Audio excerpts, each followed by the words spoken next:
6 days before our 40th anniversary, a jeweler called and asked why someone had tried to grind the engraving out of my wife's wedding ring. I was standing in our kitchen, looking at the pale strip on Maggie's finger where that ring had been for most of her adult life. She had told me it was being resized. The jeweler said that wasn't the whole story. "Mr. Brennan," he said, "the damage inside this band didn't come from resizing. Someone tried to remove the engraving before the ring was brought to us." I tightened my hand around the phone. "Who brought it in?" He hesitated. "Your wife brought it in yesterday. But she isn't the first person we've seen with it." His name was Nathan Bell. 15 years earlier, his Annapolis store had reset Maggie's original diamond into a platinum band. My number was still on the service account. Inside the new band, Maggie had asked Nathan to engrave the words we had used whenever life tested us. Still us. August 23rd, 86. "What do you mean, the first person?" I asked. "A younger woman came in 11 days ago. She wanted the engraving removed and the stone separated from the band. When my clerk asked for proof that the ring belonged to her, she left." I looked at the wall calendar. Our anniversary dinner was circled in Maggie's handwriting. Under the date, she had written 40 years. No surprises. "Did you recognize the woman?" I asked. "I think you should come see the security image yourself." Maggie had gone to her sister's house that morning to help prepare for the anniversary dinner. 42 people were supposed to attend. Our daughter Erin had designed the invitations. I did not call either of them. At 66, I knew the first explanation could shape everyone that followed. I wanted to see the ring before anyone knew what I had been told. Nathan met me at the back counter of the store. He placed the ring under a white inspection lamp and turned it with padded tweezers. From the outside, it looked exactly as it had in our anniversary photographs. Inside, the metal was scarred. The word "still" had been flattened into a cloudy silver patch. Half of US remained. The date was scratched but readable. "A resizing cut would be clean and narrow," Nathan said. "This was done with a rotary tool. Whoever did it stopped before going deep enough to weaken the band." "Could my wife have asked for that?" "Yesterday, she asked us to restore the engraving and polish the damage. She also asked us not to call you until the work was finished." "Then why did you?" Nathan opened the service file. "Because the ring is insured under both your names, and because of the earlier visit. When my clerk entered the serial number, the system flagged the account." He turned a monitor toward me. The camera image showed a woman in a gray coat standing at the same counter. It was Erin. My 37-year-old daughter had the ring in one hand and a folded paper in the other. "Did she say why she wanted the stone removed?" "She asked what we would pay for it." That question hurt more than the scraped engraving. My clerk refused.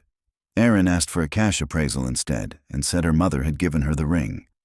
"Did my wife come with her?" "No." Nathan slid a copy of the intake notes across the counter. Erin had given her own phone number but written Maggie Brennan as the owner. Next to reason for service, the clerk had written, "Remove engraving, separate stone." Customer asked cash value. How did the ring get damaged if your clerk refused the work? Someone tried somewhere else after she left us. I asked Nathan to do nothing until Maggie and I returned together. I photographed the damage, the notes, and the security timestamp. I was halfway to the parking garage when he called after me. "Mr. Brennan, there is one more thing." He held a small plastic sleeve. Inside was a paper label that had been stuck to the ring when Maggie brought it in. Most of the printing had been peeled away, but a blue number remained. "That's not one of ours," Nathan said. "It looks like an inventory label." "From where?" "A pawn shop would be my first guess." Maggie always heard the first version of Erin's problems. I heard them after the edges had been softened. Now my wife's ring carried a pawn shop number. I called Maggie. "Is the ring ready?" I asked. "Not yet. Nathan said Friday." "You told me it needed to be resized." "It does." "How much larger?" There was a pause just long enough to matter. "Half a size, I think." Why did Erin ask him to remove the engraving? The silence changed. It was no longer surprise, it was calculation. "Tom, where are you?" Outside the jewelry store. Please come home before you decide what you think happened. I'm asking what happened. Erin picked up the ring for me. She misunderstood what I wanted. She asked for the diamond to be removed and priced. She was trying to help with your anniversary surprise. By selling your ring? She wasn't selling it. Then why did someone grind out the words, "Still us"? Maggie took a breath. Come home. It was the same answer she used when the truth was too large for the telephone. When I arrived, she was already there. Her sister's casserole dishes were stacked by the front door, which told me Maggie had left in a hurry. She sat at the dining room table with both hands wrapped around a mug she was not drinking from. I placed the photograph of Erin at the jewelry counter in front of her. Start with this. Maggie barely looked at it. I gave Erin the ring. Why? She wanted to have it cleaned for the anniversary. That is not what she asked Nathan to do. She thought resetting the stone might be a nice surprise. Nathan did that 15 years ago. Erin knew it. How did it get a pawn shop label? The mug touched the table too hard. What label? I showed her the photograph. For the first time, she looked frightened. I don't know. That's the first honest answer you've given me. She stood. Don't talk to me as if I'm being questioned. Our daughter tried to sell your wedding ring, and you asked the jeweler to repair the evidence before our anniversary. What would you call this? I would call it a family problem. I'm family. She had no answer to that. I asked her to call Erin and invite her over. Maggie refused. She has enough going on. Then I'll call her. Tom, don't. That was the moment I knew the ring was not the beginning of the problem. Maggie was not confused. She was protecting an arrangement. I went upstairs to find the insurance appraisal in our bedroom desk. The appraisal was there. Under it was a narrow yellow ticket folded twice. Harbor Loan and Pawn. The description read, Platinum Ladies Ring, 3 stones, inscribed band. Borrower, Erin Brennan Hale. Loan amount, $6,800. The ticket had expired 3 weeks earlier. I carried it downstairs and placed it beside the security image. Maggie closed her eyes. You knew, I said. I knew she borrowed against it. When? Last fall. This ticket is from May. She renewed it. How many times? Maggie pressed her fingertips to her forehead. I don't know exactly. Why was the ticket in our desk? Because I redeemed the ring. With what money? Mine. We had been married 40 years. There was no honest version of the word mine that explained a secret $6,800 payment. Maggie saw that I understood. It came from my personal savings. The account we use for property taxes? I put most of it back. Most. Erin is going through a difficult year. A difficult year does not explain why you let her pawn your wedding ring. She was behind on her mortgage. She thought she had a large payment coming from a client. Erin supposedly ran a home staging business, renting furniture and preparing empty houses for sale. Maggie often showed me photographs of her work. Which client? A builder in Colombia. How much did they owe her? Nearly $30,000. And when were they supposed to pay? Months ago. What builder? Maggie looked down. I don't remember the name.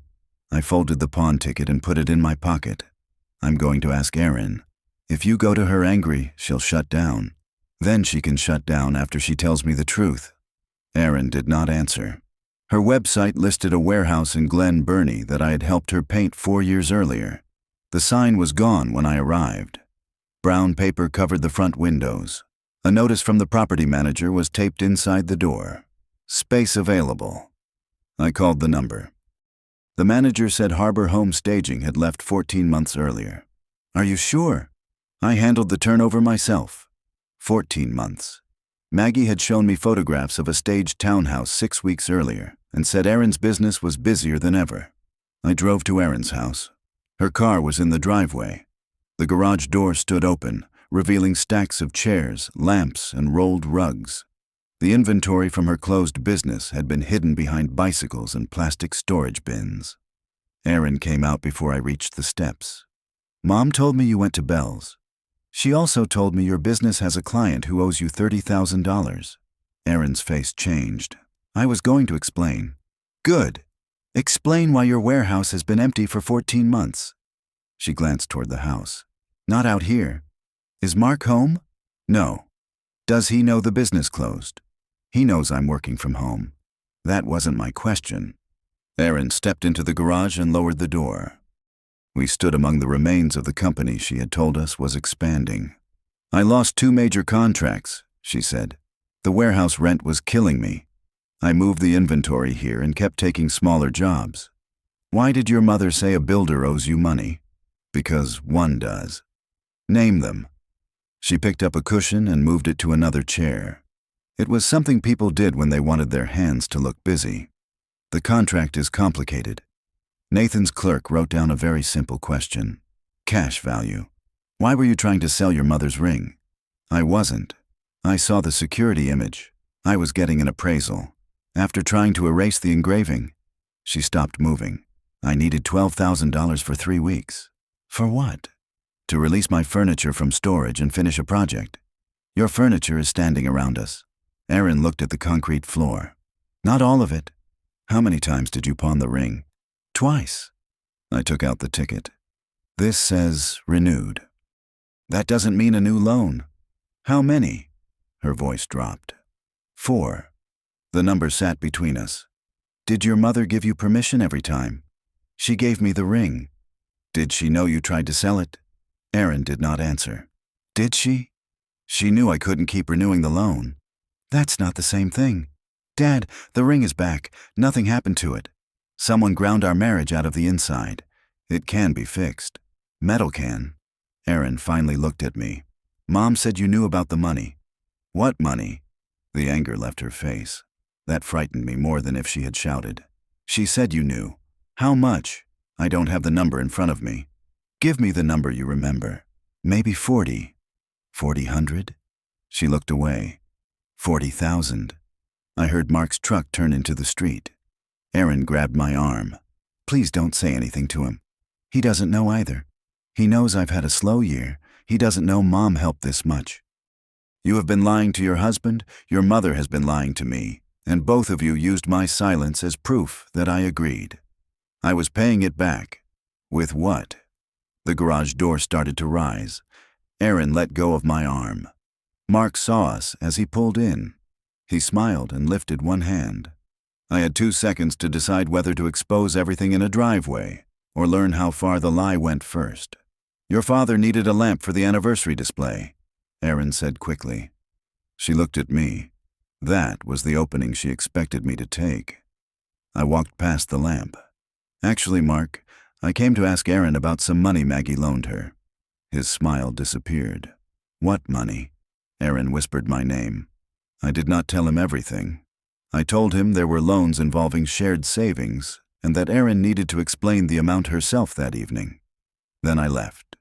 In my truck, my phone showed 9 missed calls from Maggie. I drove home without returning any of them. She was waiting in the driveway.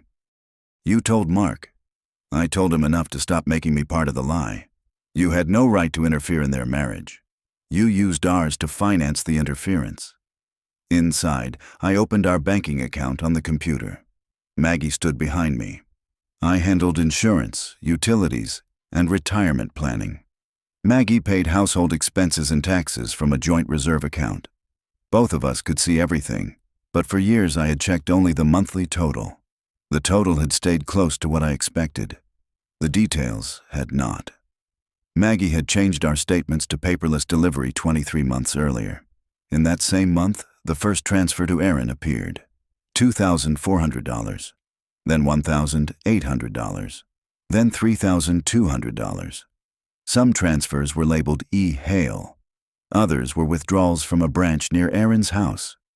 Every few months, money flowed back in from an account ending in 4419. The deposits were just large enough to make the balance look stable on the first day of the month when I usually checked it. What is account 4419? I asked. Maggie sat beside me. A savings account in my name. Where did the money in it come from? Different places. Which places? She said nothing. I opened the history on a certificate of deposit we had created for our 40th anniversary. For 12 years, we had put gift money and tax refunds into it. We planned to use it for a trip through Maine and Nova Scotia. The CD had been closed 9 months earlier. $18,740 had moved into Maggie's account. 3 days later, $15,000 had gone to Erin. I turned the monitor toward my wife. You told me the bank rolled this into a better rate. I was going to rebuild it. With what? Erin was going to repay me after the Columbia contract. There is no Columbia contract. Maggie's mouth opened, then closed. She showed me invoices. Her warehouse closed 14 months ago. The color left her face. No, I went there. She works from home now. She told me she lost 2 major clients. Which version did she give you? Maggie stood so quickly that the chair hit the wall. I need to call her. First, you need to tell me the total. I don't know the exact amount. Then we'll calculate it. We went through 23 months of statements. The first year, Maggie had sent Erin $21,600. The second year, including the CD and the pawn redemptions, she had sent $39,850. Another $7,200 had come from Maggie's personal savings. The total was $68,650. Erin had returned $11,300. Most of those repayments had come from credit card cash advances. I knew because Maggie finally opened the file of screenshots Erin had sent her. Each one showed a deposit into Maggie's account. None showed where the money originated. You saw these fees, I said. You knew she was borrowing to repay you. I told her to stop. Then you gave her the ring. She said she had one final contract. You didn't believe that. Maggie started to cry, but she did not deny it. My daughter had lied about her business. My wife had stopped believing her months ago, and the money had continued anyway. When did you know the company was closed? I asked. Maggie wiped her face. Last Christmas, 8 months ago. She told me she was rebuilding from home. And the photographs you showed me? Old projects. You knew they were old. Maggie nodded. Why? Because you were proud of her. So you protected my pride by making me a fool. I protected Erin. From what? From losing everything. She has already lost the business. I mean her family. Mark told her last year that if she hid one more debt, he would take Luke and leave. She was terrified. So you helped her hide more debt from him. I was trying to give her time. Time to do what? Maggie looked at the computer. Fix it. The word sounded small against $68,000. My phone rang. It was Mark. I answered. Tom, Erin left, he said. She took a suitcase. Luke is asking what happened. Maggie reached for the phone. Where did she go? She texted that she was staying with a friend. She won't answer me. What exactly have the two of them been doing? Maggie whispered. Don't tell him about the ring. I looked at her. Even then, with our daughter gone and her husband asking for the truth, Maggie's first instinct was to manage the version. Mark, I said, Erin borrowed money from us without telling you. Some of it involved Maggie's ring. I don't know the complete purpose yet. When I do, you will hear facts, not another cover story. After the call, Maggie took her coat. I'm going to find her. No, she's our daughter. And every time she runs, you pay for the road. What if she does something desperate? Then call her friend. Call Mark. Ask Erin to tell us where she is. But do not offer another check. Maggie stared at me as if I had become cruel. Maybe I had sounded cruel before. Years earlier, when Erin's first business failed, I had told her I would help her make a plan but would not finance another rescue. She remembered the last half of that sentence. Maggie did too.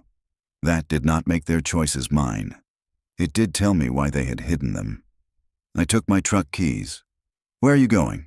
Back to the beginning. Harbor Loan and Pawn occupied a narrow brick storefront near the industrial side of town. The manager, Luis Ortega, listened while I explained that the serial number on a pawned ring matched our insurance appraisal. He would not show me Erin's records. The borrower has to authorize that, he said, or your wife, if she is the owner. Can you at least tell me whether the ring came here more than once? I can confirm that the serial number was entered into our system 4 times. I can also tell you the loans were redeemed. Beyond that, I need one of the customers present. Customers? He chose his words carefully. Your daughter did not come alone every time. Was my wife here? Bring her back, and we can discuss the account. As I turned to leave, Luis added one thing. The last time, they weren't asking for another loan. What were they asking? Whether we knew a buyer who wouldn't care about an inscription. That was why Erin had gone to Bell & Sons. She was not trying to bridge 3 weeks. She was trying to turn the ring into money that would never have to be repaid. Maggie was no longer home when I returned. She had left a note saying she would stay with her sister for the night. The anniversary invitations sat in an open box near the front door. Across the top, in gold lettering, Erin had printed the same words that were damaged inside the ring. Still U.S. I called the restaurant and canceled the dinner. I did not cancel our marriage, but I would not stand in front of 42 people and celebrate a version of it that did not exist. Erin called at 10:30 that night. Mom says you canceled the party. Yes, that will humiliate her. Your mother is not the only person in this marriage. I can get the money back. How? I have an investor interested in the remaining inventory. Name them. Silence. Erin, tomorrow morning I am meeting you and your mother at the pawn shop. Bring every loan ticket, every business statement, and every invoice for the client in Colombia. I don't have all of that. Then bring what exists. And if I don't? I will separate my pension deposit from the joint reserve, tell Mark the amount I know, and give our bank written notice that I do not consent to any more transfers on my behalf. You're punishing Mom. I'm ending my participation. Erin's voice hardened. You always make everything sound like a rule. Rules are what people complain about when promises stop working. She hung up. The next morning, both of them came. Maggie sat beside Erin at Luis's desk. I sat across from them. With their permission, Luis printed the 4 transactions involving the ring. The first loan had been for $4,500 10 months earlier. The second was $5,200. The third was $6,000. The last was $6,800. Each loan paid off the previous one and released a little extra cash. Fees accumulated every time. Maggie had signed as owner on the first and third transactions. She had not merely known. She had been standing at the counter. Why did you tell me you didn't know exactly how many times? I asked. Maggie looked at the papers. Because saying 4 out loud made it real. It was real each time you signed. Luis left the office to give us privacy. Erin pulled a folder from her tote. There was a Columbia project, she said. Inside was a proposal to stage 14 model homes for a builder called Tidings Residential. The projected revenue was $31,400. The document looked professional. The signature page was blank. They never hired you, I said. They said I was the leading bid. When? Last November. You borrowed against the ring 10 months ago. I needed to keep the inventory available. The inventory is in your garage. Because I couldn't afford the warehouse. What was the money actually paying for? Erin began listing expenses. Mortgage, car payment, storage fees, credit cards, health insurance after she stopped paying herself through the business. Then Mark's name appeared in the folder. It was an application for a home equity loan. His signature had not been completed. What is this? I asked. Erin reached for it, but I held the page. I thought if I could consolidate everything, I could lower the monthly payments. Did Mark agree? I never submitted it.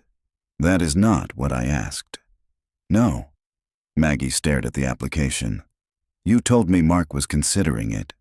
He was. Did he ever see this? Erin did not answer. For nearly 2 years, she had used the next possible solution as if it were current income. A potential client became $30,000. Unsold furniture became an investor. An unsigned loan became Mark's agreement. Maggie had not invented those stories. She had repeated them after they stopped being believable. Why try to sell the ring now? I asked. Erin looked at her mother. Maggie looked at me. Neither spoke. This is the last question I will ask twice. Erin opened another envelope. Inside was a notice from the state tax office. Her business owed $17,900 in unpaid sales and payroll taxes, including penalties.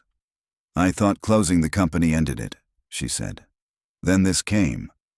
The notice was dated 4 months earlier. You gave her the ring after this arrived, I said to Maggie. Maggie nodded. She said if she paid $12,000, they would accept a plan for the rest. Why remove the engraving? Aaron answered. A private buyer offered more for the stone if the ring had no identifying marks. Who tried to grind it out? A repair booth at a flea market. The man stopped when he saw the serial number. I imagined our ring in a stranger's hand, pressed against a spinning tool between phone repairs and watch batteries. What was the plan after you sold it? Maggie spoke quietly. I would tell you I lost it. There it was. Not a misunderstanding. Not a surprise that went wrong. A story prepared for me in advance. And at the anniversary dinner? I was going to wear a replica. I looked at her bare hand. Did you buy one? Erin took a small box from her purse. Inside was a plated copy with glass stones. From 3 feet away, it would have fooled me. It would have fooled our family photographs. Maggie began to cry again. I couldn't do it, she said. That's why I redeemed the real ring and took it back to Nathan. You redeemed it after Aaron failed to sell it. I still brought it back and asked Nathan not to call me. I wanted to repair it before you saw. You wanted to repair the evidence. I had believed Maggie's worst decision was giving Aaron our savings. It wasn't. Her worst decision was preparing to let me celebrate 40 years of trust while wearing a copy of the symbol I was celebrating.